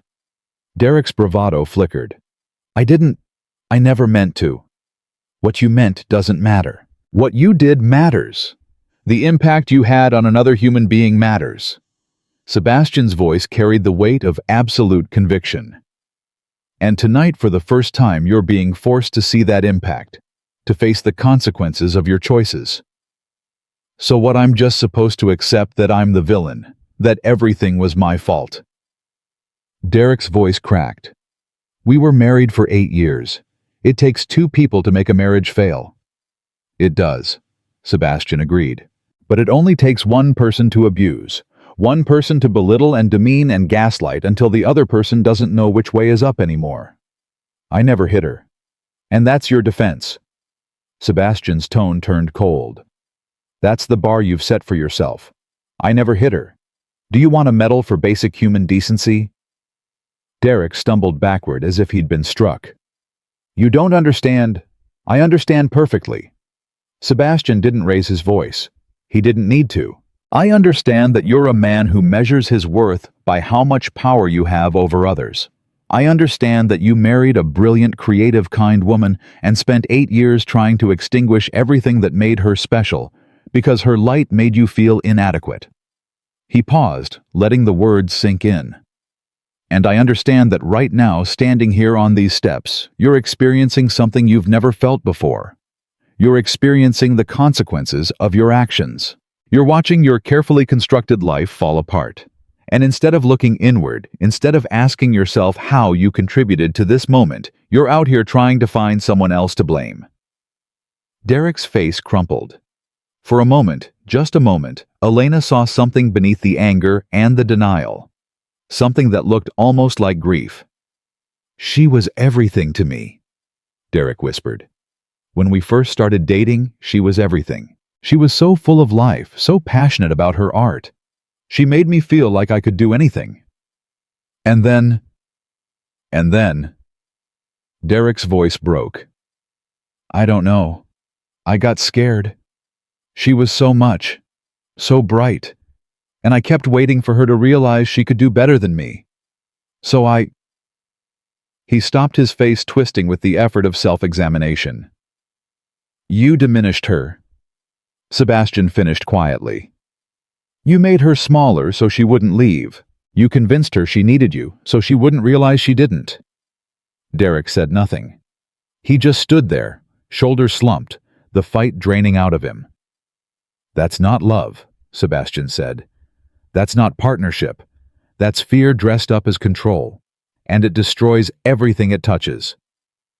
Inside the building, Elena watched through the glass with tears streaming down her face. She had never heard anyone articulate what she had experienced so clearly. Not her therapist, not her friends, not even herself in her darkest moments of self-reflection. Sebastian had put into words the thing she had felt but couldn't name. The slow suffocation of being loved by someone who needed her to be less. "What am I supposed to do now?" Derek's voice was barely audible. "Melissa left. My reputation is destroyed. Everything I built." "You rebuild," Sebastian said simply. "Not your reputation, yourself. You find a therapist, you do the work. You look at the person you've been and decide if that's the person you want to continue being." "And Elena? Elena is no longer your concern. She has a life, a good life, a full life, one that doesn't include you and never will again." Derek flinched, but he didn't argue. "Go home, Mr. Reynolds," Sebastian said. "Sleep it off, and when you wake up tomorrow, make a choice.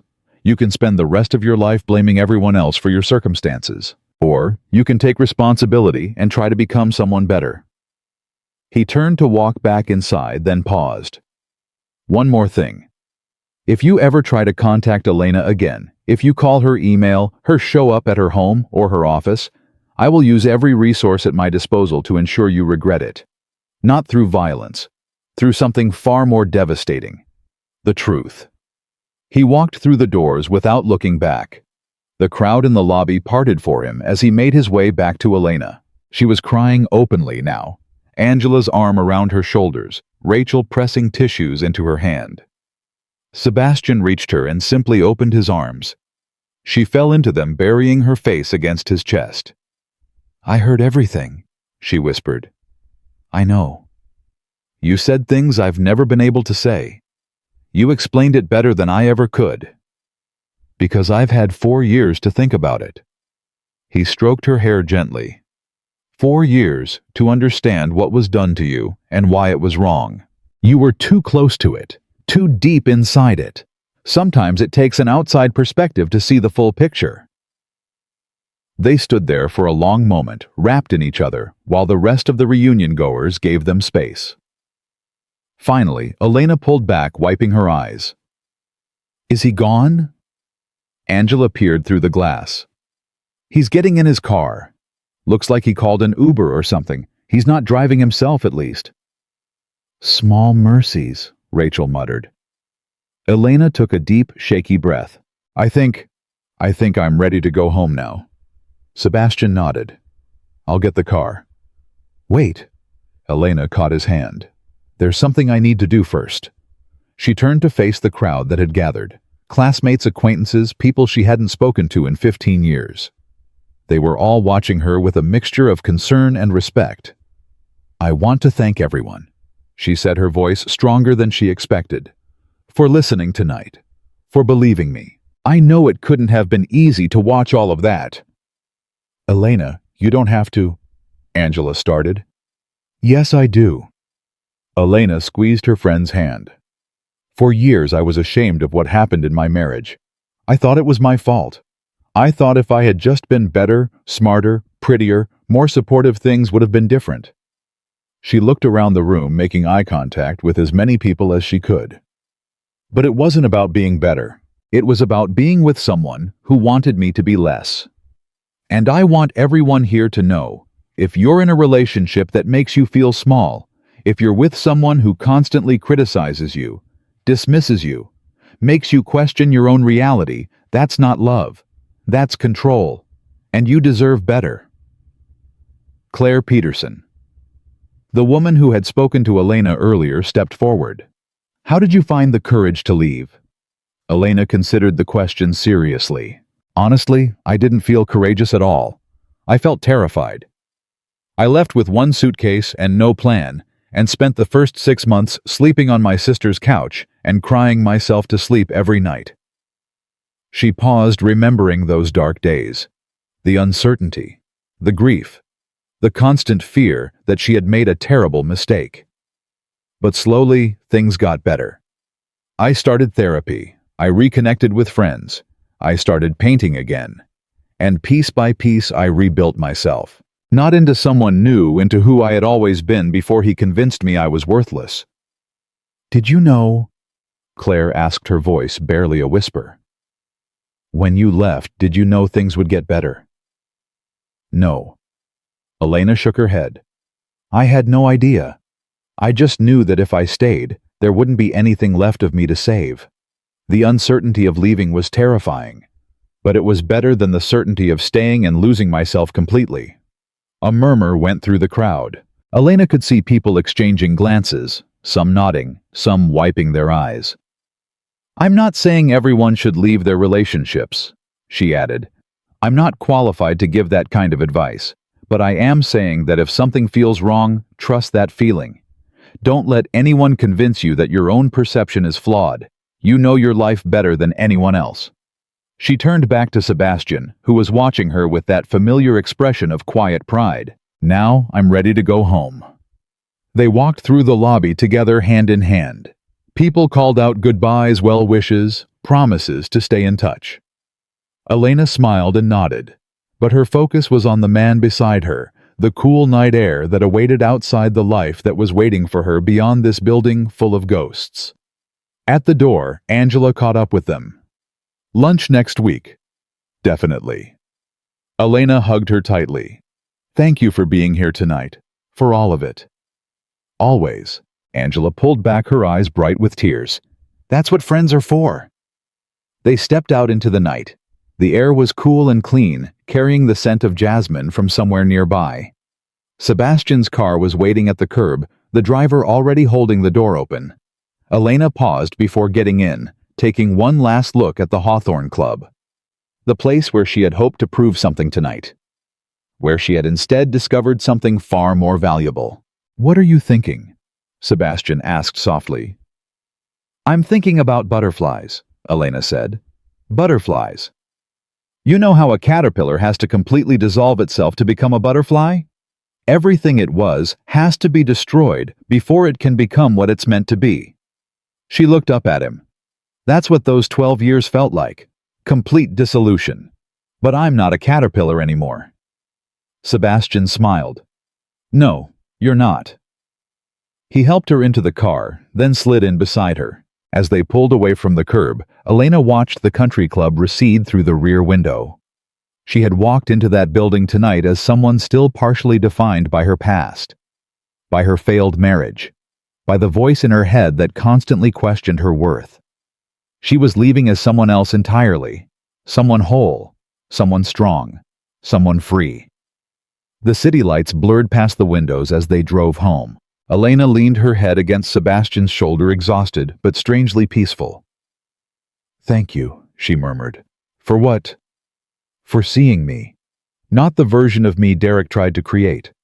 Not the version I was afraid I might actually be. Just me. Sebastian pressed a kiss to the top of her head. That's all I've ever seen." They rode the rest of the way in comfortable silence, two people who had faced a storm together and emerged on the other side. The night was over. The reunion was behind them. But for Elena, something new was just beginning. The morning light filtered through the floor-to-ceiling windows of the penthouse, casting long golden shadows across the bedroom. Elena opened her eyes, slowly, disoriented for a moment, before the events of the previous night came flooding back. The reunion. Derek. The confrontation. Sebastian. She turned her head to find the other side of the bed empty, the sheets still warm. The sound of coffee brewing drifted from the kitchen, accompanied by the quiet murmur of Sebastian's voice on a phone call. Elena lay there for a moment, taking inventory. Her body felt heavy with the exhaustion that follows emotional catharsis. But underneath the tiredness was something else. A lightness she couldn't quite name. She had slept through the night without a single nightmare. That hadn't happened in years. When she finally made her way to the kitchen, Sebastian was just ending his call. He looked up at her with a soft smile, sliding a cup of coffee across the counter. "Good morning." "Morning." Elena wrapped her hands around the warm mug. "How long have you been up?" "A few hours. I had some calls to return." He studied her face carefully. "How are you feeling?" Elena considered the question. Really considered it the way her therapist had taught her. Not just giving the automatic "I'm fine" that had been her default for so many years. "Strange," she admitted. "Like something fundamental has shifted, but I'm not sure what yet." Sebastian nodded, understanding in his eyes. "That makes sense. Last night was significant." "Significant."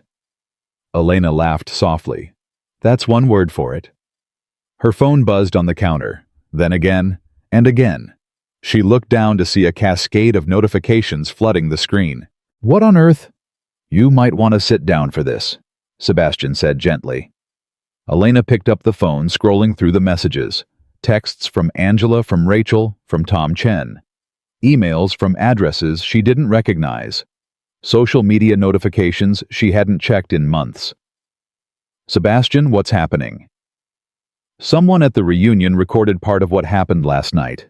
Not the whole thing, but your speech. The part where you talked about what Derek did to you, how you rebuilt yourself." He paused. "It's gone viral." Elena's blood went cold. Viral. As of this morning, it's been viewed over 2 million times. The phone slipped from her fingers, clattering against the marble countertop. No, that's not. I didn't want." "I know." Sebastian was around the counter in an instant, his hands steadying her shoulders. "I know you didn't. But Elena, look at the comments." "I can't. Please, just look." With shaking hands, Elena picked up the phone again. She opened the video, saw herself standing in that ballroom, her face tear-streaked but determined, her voice carrying words she barely remembered speaking. And then she scrolled to the comments. "This woman just described my marriage word for word. I thought I was alone. I left my husband 3 months ago. Hearing her say, 'You deserve better,' made me cry. Thank you. Shared this with my sister who's going through the same thing. She finally agreed to talk to someone. I'm a therapist. I'm going to show this to every client who thinks emotional abuse isn't real abuse. This is exactly what coercive control looks like. My mom stayed with my dad for 30 years because she thought the way he treated her was normal. She watched this video and called me crying. She's leaving him." Elena read comment after comment, her vision blurring with tears. Thousands of responses, tens of thousands now, from people all over the world who had seen themselves in her words. "I didn't mean for this to happen," she whispered. "I know," Sebastian said. "But sometimes the most important things happen when we're not trying." The phone rang in her hand. Angela's face appeared on the screen. "Angie, have you seen it?" Angela's voice was breathless with excitement. "Elena, do you have any idea what's happening? The video is everywhere. CNN wants to interview you. So does Good Morning America. My phone hasn't stopped ringing with people asking how to reach you." "I don't want to be interviewed. I didn't do this for attention." "I know you didn't. But Elena, listen to me." Angela's voice softened. The messages I'm getting. Women are reaching out saying your story saved their lives. One woman said she was planning to go back to her abusive husband today, and watching your video changed her mind. Another said she finally called the domestic violence hotline after 15 years of being too scared. Elena sank onto a bar stool, her legs unable to support her. This isn't about attention, Angela continued. This is about impact. Your story is helping people. The question is whether you want to help more. The next few days passed in a blur. Elena declined the television interviews, not ready for that level of exposure. But she did agree to one carefully controlled conversation with a journalist from a women's magazine who specialized in stories of survival and recovery. The interview took place in their home, Sebastian, a constant calming presence, just off camera. Elena told her story from the beginning, not the dramatic confrontation at the reunion, but the slow, insidious progression of emotional abuse that had preceded it. It didn't start out badly, she explained. It never does. In the beginning, Derek was charming, attentive. He made me feel like the center of his universe. When did things change? Elena thought carefully. It's hard to pinpoint. It was so gradual. A comment here about how I was too sensitive. A suggestion there that my friends didn't really understand me the way he did. By the time I realized what was happening, I had been isolated from everyone who might have helped me see the truth. What would you say to women who are experiencing something similar? Elena looked directly at the camera. I would say trust yourself. Trust your instincts. If something feels wrong, it probably is wrong. Don't let anyone convince you that your own perception is flawed. And know that leaving is possible. It's hard, God. It's so hard, but it's possible. And there is life on the other side. A good life, a full life. A life where you get to be exactly who you are. The interview was published online a week later. Within 24 hours, it had been shared over 100,000 times. But the most significant development came from an unexpected source. 3 weeks after the reunion, Elena received a letter. Not an email, not a text, but an actual handwritten letter delivered by mail. The return address was a treatment facility in Arizona. She recognized the handwriting immediately. Her hands trembled as she opened the envelope. Dear Elena, I'm writing this from a place I never thought I'd be, a residential treatment center for people with narcissistic personality disorder and abusive behavioral patterns. I checked myself in 3 days after the reunion. I'm not writing to ask for your forgiveness. I don't deserve it, and I'm not sure I'd know what to do with it if you gave it. I'm writing because my therapist says that taking accountability is part of the recovery process. And because you deserve to know that I finally heard you. For 20 years, I convinced myself that our marriage failed because you couldn't handle my success. That you were weak, jealous, too fragile for the life I was building. I told that story to everyone, including myself, so many times that I actually believed it. But standing on those steps outside the reunion, listening to your husband describe what I had done to you, I couldn't hide from it anymore. I couldn't pretend. For the first time, I saw myself through someone else's eyes, and I hated what I saw. The things I did to you were wrong. The inheritance I took, the opportunities I sabotaged, the constant criticism designed to keep you dependent on me. I did all of those things, and I did them on purpose, even if I couldn't admit it to myself at the time. I was afraid of losing you. Afraid that if you ever realized how bright you were, you'd see how dim I was in comparison. So I spent 8 years trying to convince you that your light was a weakness instead of a strength. That's not love. I understand that now. I'm not writing to ask you to respond. I'm not writing to restart any kind of relationship. You've clearly built a beautiful life, and I have no place in it. I'm just writing to say I'm sorry. For all of it. For everything. And to say thank you. Because somehow, even after everything I did, you found the courage to tell the truth, and that truth might just save me from becoming something even worse. I hope you continue to fly. You always had wings. I was just too threatened by them to let you use them. Derek. Elena read the letter twice, then a third time. She wasn't sure what she felt. Not forgiveness, that was too much to ask too soon, maybe forever. But something had shifted. Sebastian found her on the balcony an hour later, the letter still in her hands, her face wet with tears. "Are you okay?" he asked quietly. "I don't know." Elena shook her head. "I spent so long thinking he was a monster. And he was. What he did was monstrous. But this letter—" She looked up at Sebastian. "He's trying. He's actually trying to change." "Does that change what he did?"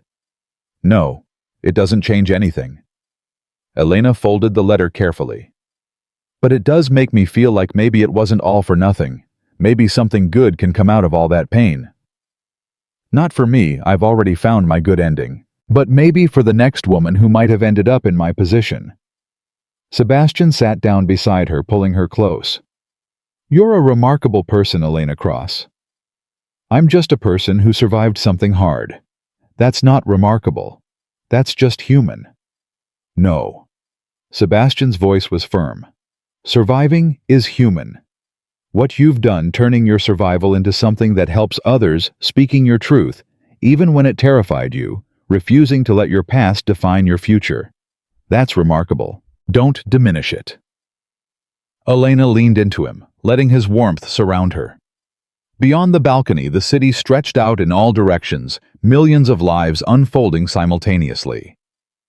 "I want to do more," she said suddenly. "More. The messages I've been getting, the women reaching out. I want to help them. Really help them. Not just with words, but with resources. With support." Sebastian was quiet for a moment. "What are you thinking?" "I don't know yet. Maybe a foundation. Something that provides resources for women leaving abusive relationships. Legal help, housing assistance, therapy, scholarships." Her voice grew stronger as the idea took shape. "I had advantages when I left Derek. Family support, enough money to survive. So many women don't have that. They stay because they literally can't afford to leave." "The Elena Cross Foundation," Sebastian said thoughtfully. "Not my name. I don't want this to be about me." Elena paused. "The Phoenix Foundation, for women rising from the ashes." Sebastian smiled. "I can have my team start working on the paperwork tomorrow." Just like that. "Elena, I've been waiting for you to find your purpose for 4 years. I knew it would happen eventually. I just didn't know what form it would take." He kissed her forehead. "Whatever you want to build, I'll help you build it." 6 months later, the Phoenix Foundation officially launched. The inaugural gala was held at the same country club where the reunion had taken place. It was Elena's idea, a deliberate reclaiming of a space that had once been the site of her greatest fear. The ballroom was transformed, now filled with women who had survived their own stories, donors who believed in the cause, and journalists eager to cover the event. But Elena wasn't nervous. Not anymore. She stood at the podium looking out at the crowd. She saw Angela in this front row dabbing at her eyes before Elena had even started speaking. She saw Dr. Patterson, now a board member of the foundation. She saw Claire Peterson, who had left her own abusive marriage and was now training to become a domestic violence counselor. And she saw Sebastian standing at the back of the room watching her with that quiet pride that still, after everything, made her heart swell. "A year ago," Elena began, "I stood in this very room and told the truth about my past. I didn't do it to be brave. I didn't do it to inspire anyone. I did it because I was tired of carrying a secret that was never mine to carry." She paused, letting the words settle. "What I learned that night, and in the months that followed, is that my story was never really just about me. It was about all of us. Every woman who has been told she's too sensitive. Every woman who has been convinced that her own perception is flawed. Every woman who has stayed in a situation that was killing her spirit because she couldn't imagine a way out." Elena's voice grew stronger. "The Phoenix Foundation exists because leaving should not be a privilege. Safety should not be a luxury. Every woman deserves the resources to start over, regardless of her financial situation. Every woman deserves access to therapy, to legal help, to a safe place to land while she rebuilds." She looked around the room, making eye contact with as many people as she could. "I'm often asked what gave me the courage to leave my marriage. The honest answer is, I didn't feel courageous. I felt desperate. I felt like I was drowning, and leaving was the only way to breathe again. But I had advantages. I had family. I had friends. I had enough money to survive while I figured out my next steps. Her voice dropped serious and intent. Not everyone has those advantages. And that's why we're here tonight. Because no woman should have to stay with someone who's destroying her simply because she can't afford to leave. Because every phoenix deserves the chance to rise. The applause that followed was thunderous. Elena stepped back from the podium, her heart full to bursting. Later, after the speeches and the donations, and the endless photographs, she found a quiet moment on the terrace. The same terrace where Sebastian had held her a year ago, while she trembled with the aftermath of confronting Derek. Tonight, she wasn't trembling. Angela found her there, 2 glasses of champagne in hand. "You did it," Angela said, handing her a glass. "We did it," Elena corrected. "I couldn't have done any of this without you." "Oh, please," Angela waved away the gratitude. "I just made phone calls. You're the one who turned your worst moment into something that's going to help thousands of women. Tens of thousands if the projections hold." Elena smiled. "The first shelter opens next month. We already have a waiting list." They stood together in comfortable silence, looking out at the city lights. "Can I tell you something?" Angela asked. "Always. I've known you for 35 years. I was there when you met Derek. I watched you disappear into that marriage, and I was there when you finally clawed your way out." Angela's voice thickened with emotion. "But I have never in all those years seen you shine the way you're shining right now. This," she gestured at the gala behind them, "this is who you were always meant to be." Elena felt tears prick her eyes, but they were good tears. Clean tears. "It took me 40 years to figure out who I was," she said, "and another year to figure out what to do with her. Worth the wait, though." Elena thought about it. Really thought about it. The pain of her marriage, the terror of leaving, the long, slow process of rebuilding, the reunion that had forced her to face her fears, the unexpected aftermath that had turned her private struggle into a public mission. "Yeah," she said finally, "worth the wait." Sebastian appeared in the doorway, his expression soft with affection. "The mayor wants to meet you. Something about a city proclamation." Elena laughed. "Of course he does." She handed her champagne glass to Angela and walked toward her husband. But at the doorway she paused, turning back for one last look at the city spread out below. A year ago she had walked into this building terrified of a man who had spent 8 years trying to destroy her. She had expected to be humiliated, diminished, reminded of everything she wasn't. Instead, she had discovered everything she was. Sebastian took her hand. "Ready." Elena Cross, founder of the Phoenix Foundation. Survivor of emotional abuse, wife artist, and finally fully herself, smiled at the man who had never once asked her to be anything other than exactly who she was. "I've been ready my whole life," she said. "I just didn't know it until now."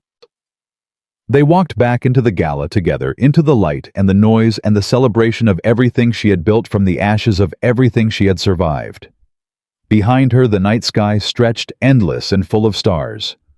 Ahead of her, a future she had chosen filled with purpose and love, and the fierce, unshakable knowledge of her own worth.